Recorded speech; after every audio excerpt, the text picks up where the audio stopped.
Olá! Bem-vindos a mais um Reaça e Comuna.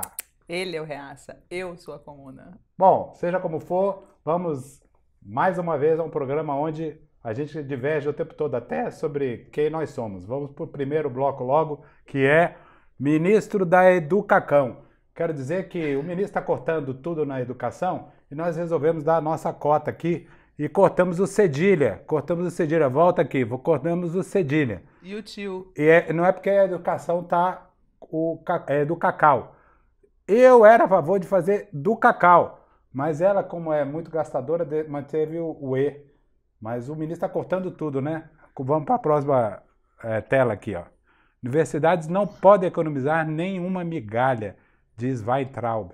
Esse ministro, o que mais me impressiona nesse governo que você apoia, Mário, Apoio totalmente. é que eles parecem que seguiram à risca aquele livro do Danilo Gentili, Como Ser o Pior Aluno da Escola. Eles estão escolhendo os piores alunos da escola para ocupar cargos no governo, né? Esse ministro é um exemplo, né? Vamos ver o vídeo dele, teve um vídeo bem polêmico, como é que foi? Ele postou, ele foi confundiu. Ele confundiu, né? Ele foi no Senado e falou... Confundiu Kafka com Kafta. Pior aluno da escola. Hoje é ministro da Educação. Isso. Outra coisa, eu sofri na pele. Eu sofri um processo, sempre está documentado, está escrito, inquisitorial, um processo administrativo interno, e fui inocentado, fui arquivado.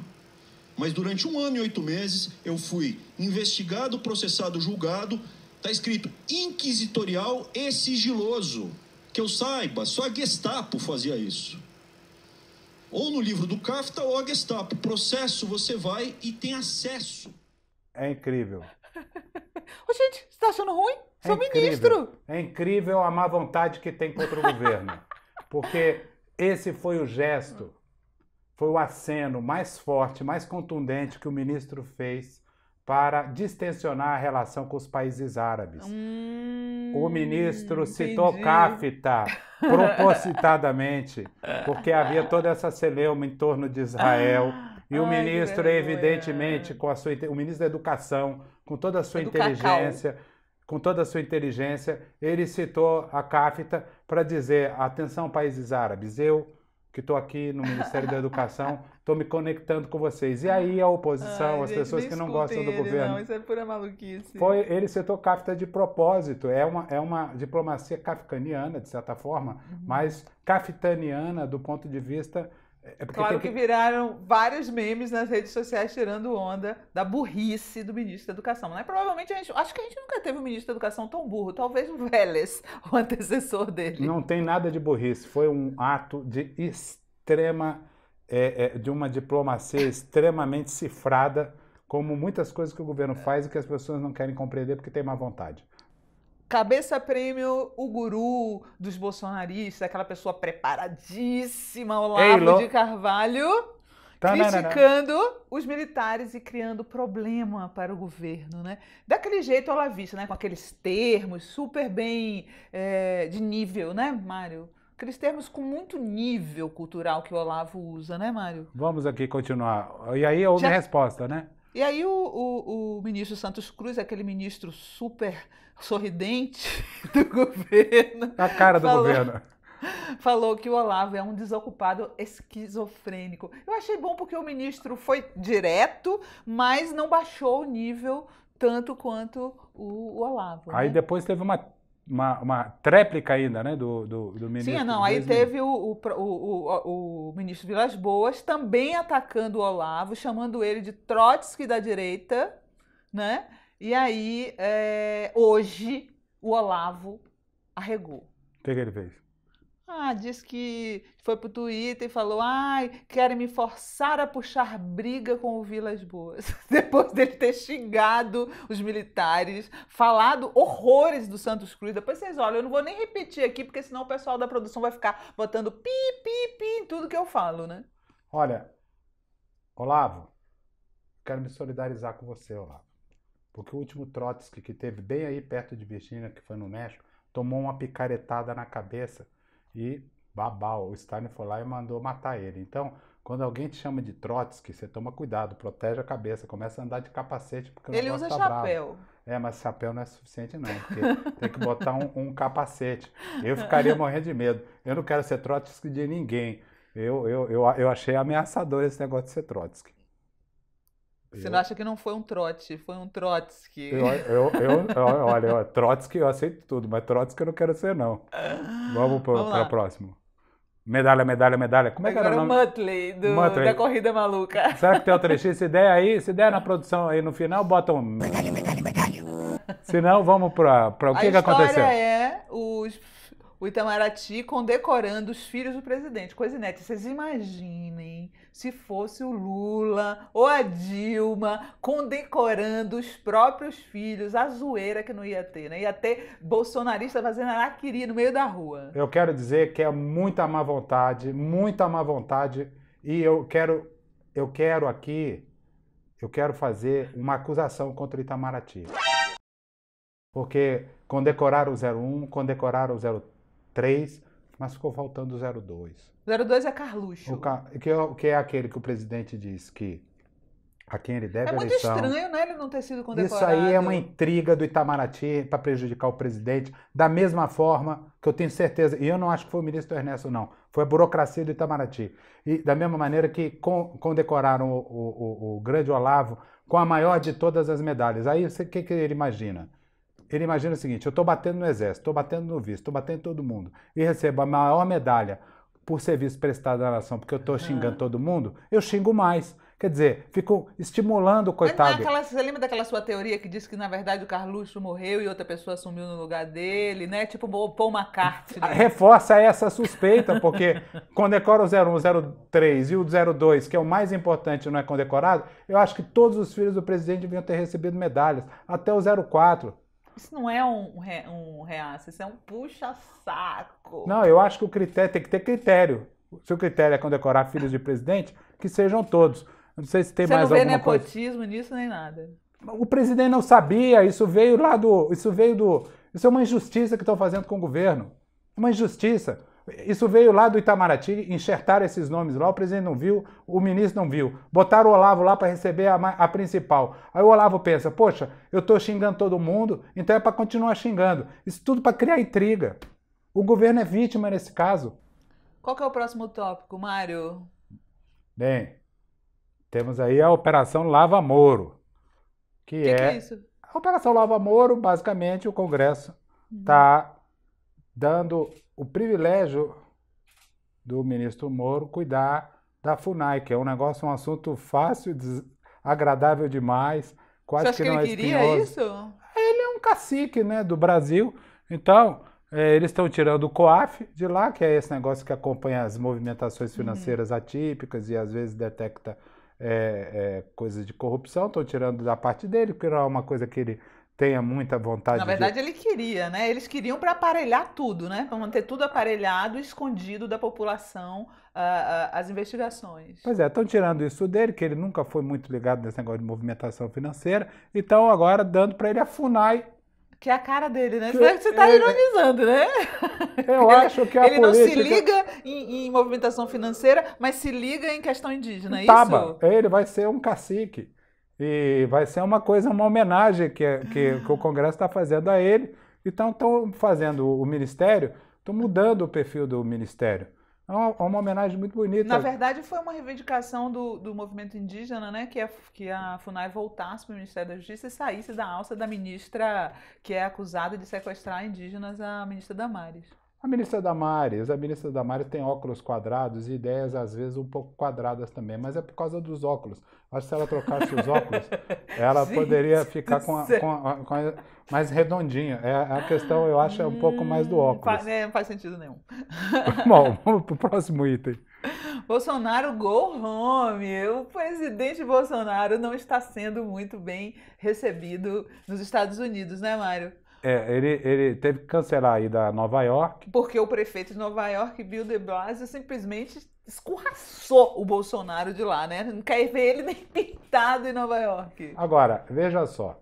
Se fosse o presidente Lula que tivesse sido escorraçado pela maior cidade que representa o império americano, estaria sendo festejado como o quê? Como uma prova de que ele é um líder que enfrenta o império. Aqui está sendo agora Cara, Lula era tão massa que, na verdade, nos Estados Unidos ele era considerado o cara. Então, não existia país que não quisesse o Lula lá. Esse cara aí é persona não grata. Não, essa coisa do império. O império não engole Bolsonaro. Ô, gente, o mesmo império que ele bajulou? Pois é, ele bajula num sentido de ser muito gentil, mas sabem que ele representa um contraponto a esse império. E Nova York não aceitou ele. Foi lá puxar o saco do Trump para entrar na OCDE e os Estados Unidos mantiveram o bloqueio do Brasil na OCDE. Ou seja, não adiantou nada. E agora ele está dizendo que vai para Dallas, que é onde tem os texanos armadinhos, né?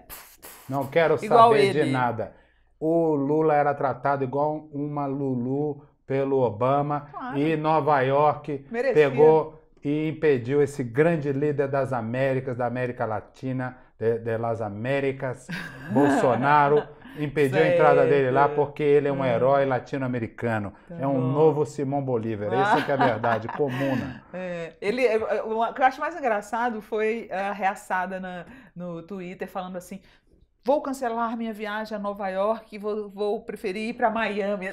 Como se os Estados Unidos estivessem nem aí para brasileiro. Se brasileiro vai para Nova York, se vai para Miami, eles só querem seu dinheiro, amiguinhos. Acorda. Bom, vamos lá para o próximo. Minha Arma, Minha Vida, já é um programa, hein? Minha Arma, Minha Vida, né? Nossa, eu fico meio impressionada. Mas você não se fica impressionada não, Mário? Freudianamente, por que o Reaçada gosta tanto de arma, hein? Dá pra gente pensar, né, um pouco. Anúncio, a foto do anúncio é chocante, né? Cadê? Os caras todos fazendo sinal de arminha, parecendo crianças de 6 anos... crianças mal criadas de 6 anos, enquanto o outro assina, autoriza porte de armas. A parte mais perigosa da história é que essa autorização de porte de armas atinge crianças e adolescentes que agora é permitido a eles participar de clubes de tiros.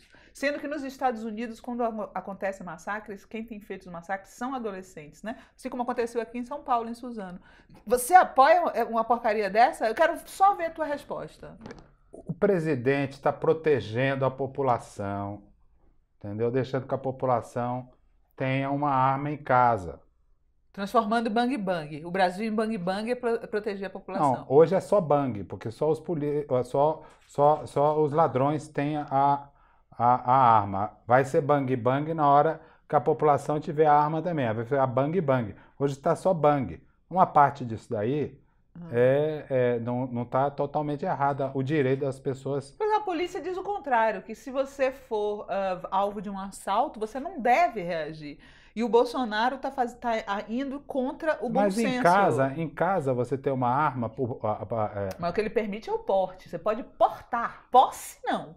É porte. É diferente. Posse de arma em casa é uma coisa. Porte de arma é você andar com as pistolas na mão e discutir no trânsito e dar um tiro na cara de outro. Eu acho uma coisa, sinceramente, com relação à questão das armas. Se nós estivermos fazendo alguma coisa errada como país, nada impede que nós voltemos atrás. Mas eu em princípio, acho que é importante nós tentarmos quebrarmos paradigmas, sinceramente, porque... Não funcionou em lugar nenhum. Não funcionou em lugar nenhum. Muitas das coisas que o Brasil fez, a miscigenação de raças, muitas das coisas brasileiras não funcionaram em lugar nenhum. Nós não temos que nos inspirar. Esse é um típico raciocínio de quem tem que acreditar que funcionou em outro lugar, de colonizado. Nós somos uma civilização, nós podemos criar as nossas próprias... Ele está copiando os Estados Unidos, Mário. Pois não existe nada de original nisso. E as estatísticas mostram que quanto mais a população está armada, mais pessoas morrem e mais crianças morrem dentro de casa por conta das armas. Mas nós não somos os Estados Unidos, isso nunca foi tentado no Brasil. Vamos ver o resultado primeiro. Velhinha de Taubaté ataca novamente. Vamos lá. Preconceito Roda o VT. Bolsonaro, no programa da Luciana Gimenez, repetindo a falácia de que não existe racismo no Brasil, que são casos raros, isolados. Vamos ver. E a questão... Mas é de racismo, No Brasil é coisa rara o racismo. Tenta o tempo todo jogar negro contra branco, homo contra hétero, e vem cá, aqui pai também contra tem muito filho. branco, Pô, né? Todo mundo... desculpa o linguajar do presidente da República. Isso já encheu o saco, Luciano. Encheu o saco. Okay. Chato. É uma puxa-saco, cara de pau essa Luciana Gimenez, né? Todos os dias a gente tem relatos, é só abrir os sites de pessoas que são... ontem mesmo eu li uma senhora que foi no supermercado e o segurança forçou ela a abrir a sacola por conta de que ela tinha roubado, segundo ele, um creme. Qual era a cor da pele dela? Loira de olhos verdes. Preta. Não é porque só fazem isso com os pretos. Os números das mortes causadas pelos policiais em supostos confrontos negros. Existe um genocídio da população negra no Brasil. O sujeito, o menino, o jovem, adolescente negro, ele é suspeito, ele é parado pela polícia. Então, assim, me envergonha ouvir um negócio desse, Mário. Eu não consigo nem brincar com essa questão, sabe? Eu não vou brincar, mas eu acho que existe muito preconceito, sim, inclusive contra o governo do presidente Bolsonaro. Existe muito preconceito, porque há uma sensação de que qualquer coisa que saia do governo está errada. Calma, gente, calma. Não é tudo que pode estar errado. Vamos ter um pouco de desarmar exatamente esse sentimento que você está falando, governista, que você expressou agora, de ficar contra os preconceitos. Deve começar também em relação ao governo. Eu aceito a sua manifestação tímida de apoio ao governo Bolsonaro. É uma vergonha um presidente de um país dar um mau exemplo desses, dizer que racismo não existe. Não é nada novo, porque o diretor de jornalismo da Globo publicou um livro dizendo que não existe racismo no Brasil, né? Então, eu me sinto envergonhada como brasileira de ser representada por um branco defensor de racismo como esse e por uma branca defensora de racismo como essa. Bom, agora, bolsonarices. Sua criação. Não, nossa criação, aqui tudo é feito em conjunto.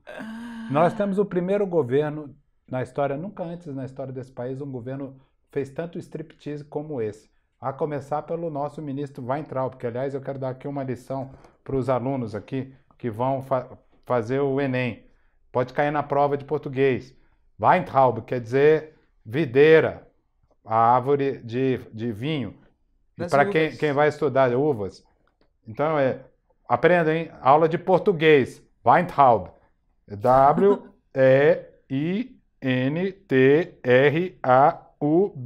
Então, se alguém no Enem for citar na redação o ministro Weintraub, o nosso ministro da Educação, já sabe como é que soletra e escreve, hein? Não vai errar, porque isso pode perder ponto. Mas a questão o ministro... descobriram que o ministro foi um péssimo aluno, como eu disse antes, o pior aluno da escola, se tornou ministro da Educação, e aí a resposta dele para o fato dele ter tirado péssimas notas na USP foi que ele teve um problema no ombro, aí mostrou a cicatriz. Vamos ver o vídeo. Está circulando na internet o meu boletim do primeiro ano e meio meu na faculdade, os primeiros 3 semestres, da USP. Eu era muito jovem, entrei na faculdade na USP com 17 anos. E esse primeiro ano e meio meu foi um inferno. Como esse boletim foi obtido, é ilegal, não tinha acesso, mas ele não é fake news, é verdade. Esse primeiro ano e meio, meus pais se separaram, teve o plano Collor, minha família desmanchou, eu tive depressão e eu sofri um acidente horroroso que eu tive que colocar parafuso no braço. Eu fiquei 6 meses sem poder escrever e só teve um professor que me deixou fazer prova oral. Tá aqui a cicatriz, 15 centímetros. Bizarro. Olha, eu achei esse exemplo do ministro um exemplo muito pedagógico. Por quê? Porque ele é a prova viva de que cortes prejudicam o desempenho escolar. Olha aí, falou uma coisa certa. Cortes prejudicam o desempenho O ministro é um exemplo de que cortes prejudicam a educação. Então, ele, como carrega isso no corpo dele, ele terá... Eu gosto quando esse reaça, escorrega no comum. Ele terá uma sensibilidade. Ele jamais fará cortes na educação, porque se ele sofreu um corte de 15 centímetros, já teve esse 1 ano e meio de nota 0, imagina se ele fizer corte de 30%, 40%. A outra cicatriz, quem mostrou foi o presidente Bolsonaro no SBT, né? Parece que eles têm uma fixação em cicatriz, né? E de mostrar, de fazer um stripteasezinho. E o outro foi o Queiroz, que é o famoso Queiroz. Também aparece numa foto, deitado na cama com uma cicatriz. Tem uma foto até que aparece a cicatriz inteira. Agora, a questão do 0 do ministro, eu gostaria de voltar a defender. Isso é para as pessoas sentirem pena. É pensado, né? Você mostra a cicatriz, aí a pessoa sente pena. Mas a questão do 0 do ministro, eu gostaria de dizer que esse é um governo de vários zeros. Tem o 01, 02, 03, 04, e o ministro está muito afinado com esse 0 do governo, e também tinha que ter um 0 lá. E aí ele teve o 0 lá na época da faculdade. Isso é uma afinidade ideológica. 0. Vamos aí para o próximo bloco. Morde a Sopra é o nosso... Mídia e Poder. Mídia e Poder. A história foi a seguinte. O Bolsonaro andou publicando nas redes sociais uma resposta ao ministro Santos Cruz, novamente, aquele ministro que nunca ri, falou em entrevista à Jovem Pan que ele defende disciplina nas redes sociais, né? E aí até falou de alguma legislação e tal, não sei o quê. E aí o Bolsonaro indiretamente respondeu o ministro dizendo que a chama da democracia... Eu acho tão engraçado, né? Um presidente que defende tortura e ditadura militar dizendo que vai defender a chama da democracia. E será mantida sem qualquer regulamentação da mídia, aí incluídas sociais. Quem achar o contrário... recomendo um estágio na Coreia do Norte ou Cuba. Um recado para o ministro-general Santos Cruz procurar um estágio na Coreia do Norte e Cuba, né? Tipicamente Carluxo esse post, né, não, Mário? Sim, mas aí o problema é a prática, porque o governo depois vem e mantém os sigilos dos acordos de leniência e tem elevado papo furado, essa liberdade de imprensa. A lei de acesso à informação, eles têm classificado de maneira cada vez mais rigorosa. Uhum. Então, isso nos coloca na seguinte situação. Morde de um lado, né? No sentido de ficar mais fechado, menos transparente, e assopra do outro. Dizendo que está defendendo a chama da democracia. Então, acredite quem quiser. Por isso que a imprensa livre ainda é a melhor coisa que existe, apesar de todos os seus defeitos, porque você vai mostrando... Melhor medicina. Nisso nós concordamos, debates. Hein? Hã? Nisso nós concordamos. Não, mas eu não gosto tanto da imprensa tão livre assim, não. Já voltou para reacionarismo. Eu prefiro um certo controle social da mídia, porque vocês preferem o controle social da mídia aí, o PT e o pessoal da esquerda, que é um controlezinho social da mídia. A regulação da mídia existe em todos os países desenvolvidos, inclusive nos Estados Unidos. Mas essa é a nossa diferença. Eu não sou a favor de controle nenhum, deixa tudo solto. O melhor controle, como diria a magistral presidenta Dilma, é o controle remoto. Mas isso aí eu não quero nem falar. Mas a questão o governo vem elevando a barra do controle do acesso de informação aos seus dados oficiais. De outro lado, vem declarando que quer que haja mais liberdade de expressão, liberdade de debate na imprensa. Parece uma contradição, né? E Vamos para o nosso quiz? Bom, vamos para o nosso quiz. E hoje eu tenho certeza absoluta que a reaça aqui... Comuna, vocês sabem, né? Vocês já me conhecem. Ele aí, vocês estão conhecendo agora. Ela será exposta em suas vísceras. Bom, o presidente permitiu o uso de arma, inclusive por jornalistas em coberturas policiais. Jornalista armado. Você acha que é reaça ou é comuna?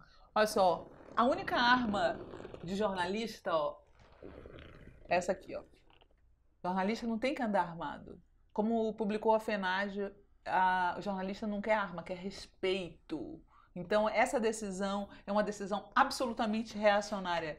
O jornalista não tem que estar armado, o jornalista tem que ser protegido na sua função, na sua profissão. Pois eu achei a solução absolutamente comuna. Eu acho que agora todos os jornalistas, todas as profissões vão estar todos armados, prontos para fazermos a revolução nesse país, vamos fazer uma revolução, mudar toda a sociedade, trazer o povo ao poder, com todos armados, um ideal, como descendo Sierra Maestra. Nós vamos descer a Serra de Santos, nós vamos invadir sua praia, mas isso é muito antigo. O general Santos Cruz, esse general simpático, aquele que nunca ri. Gente, quem diria, né? Olha o ponto que nós chegamos. É realmente o fundo do poço. Eu dizer para vocês que esse general está mais para a comuna atualmente. Né? Ele está enfrentando o Olavo de Carvalho de uma maneira que eu nunca pensei que a extrema-direita poderia enfrentar. Está até rolando uns dizeres aí na internet, as pessoas estão dizendo que, na verdade, ele é tucano, esse general é tucano. Bom, melhor tucano do que reaça, né? Eu, com todo respeito ao senhor general, que ele é puxa-saco de generais. Eu sou puxa-saco de general, eu já sou puxa-saco de soldado, tenente, cabo, eu já sou puxa-saco de tudo. Lambe-botas, é o famoso gourmet de botas. Eu sou um gourmet de botas. General, com todo respeito, eu acho o senhor super comuna, porque essa coisa de regular as redes sociais, o senhor está certo, general, o senhor está certo mesmo, tem que regular, mas não só isso, general, tem que regular tudo logo. Sim, senhor. General Vilas Boas. O general Vilas Boas, você acha... General Vilas Boas que contrapôs, né, ao Olavo. Também. E ameaçou o cocorucho de los trotes, que... Chamou da direita. O Olavo de Trotsky de direita, né? Ele é reaça ou comuna? Então, o general Vilas Boas, na época do governo Lula e Dilma, ele era um general considerado dos mais palatáveis, depois que ele mostrou a verdadeira face de reaça, né? Você acha ele reaça? Pelo menos hoje, voltamos à mesma história. Nós estamos tão no fundo do poço que o general Vilas Boas está se mostrando uma voz, se não comuna, sensata. É mais uma dessas fardas sensatas. Mas não é sensato ou insensato. Não que tenho reaça condições de dizer. Para mim ele é reaça, mas um reaça sensato. Eu acho, general... eu vou até bater as duas coisas. Meu general... Meu general, eu quero dizer ao senhor que isso é super comum, né, general? Porque o Stalin fez isso com o outro Trotsky. Então, eu entendi que o outro Trotsky, quer dizer, o outro Trotsky foi com a mão esquerda que bateram. E esse é com a mão direita. Só a questão... Você acha que foi uma ameaça, Mário? Eu acho que disseram o seguinte, a gente pegou o Mercader, deve ter dado uma picaretada com a esquerda. Dessa vez a gente dá uma picaretada com a direita. É só isso. Parabéns, general. Quer dizer, mas Olavo, eu espero que isso não aconteça, porque eu acho que você vai usar eu já estou até complicado, eu não tenho uma terceira mão para bater continência para você, Olavo. Vamos aqui para a violência obstétrica. A história da violência obstétrica foi o seguinte: as pessoas pobres procuram o SUS na hora do parto, às vezes elas são maltratadas por médicos, então existe essa expressão violência obstétrica nos manuais da saúde e tal. E o governo Bolsonaro mandou tirar essa expressão, dizendo que é uma expressão com viés socialista. É uma loucura isso daí. Essa expressão violência obstétrica é reaça ou comuna? Eu te pergunto. Ela retirar, você diz? Retirar essa... não, a violência obstétrica, essa expressão eles dizem que é socialista, ou seja, que é uma expressão comuna. Você acha que é uma expressão comuna? Se ela é comuna, eu acho que ela é uma expressão... eu acho que retirar é uma coisa comuna. Uhum. Retirar? Não, retirar é absolutamente reacionário. Retirar é comuna porque é uma coisa do Kafka. Aí nós temos que não voltar. É da Kafka? Não, isso aí o ministro da Educação está mandando tirar, então é uma coisa kafkaniana. E o Kafka, nós sabemos que era um autor judeu, tá certo? Que tinha muito no judaísmo uma das suas forças, a questão da nacionalidade e tal. Então ele se conectava no infinito assim com a questão do socialismo. Olha o raciocínio. Gente, então isso é kafkaniano, de alguma maneira. E ele, como sendo o Kafka uma coisa um pouco defensor do judaísmo e tudo mais, isso de alguma forma é comum. É por aí que eu defendo. Você acha que Reacionário. Retirar a expressão violência obstétrica não só é reacionário, como é um crime contra as mulheres pobres do Brasil. Eu acho que é kafkaniano. Apenas isso. Chega, né? Acabou? Acabou. Até a próxima semana. Até.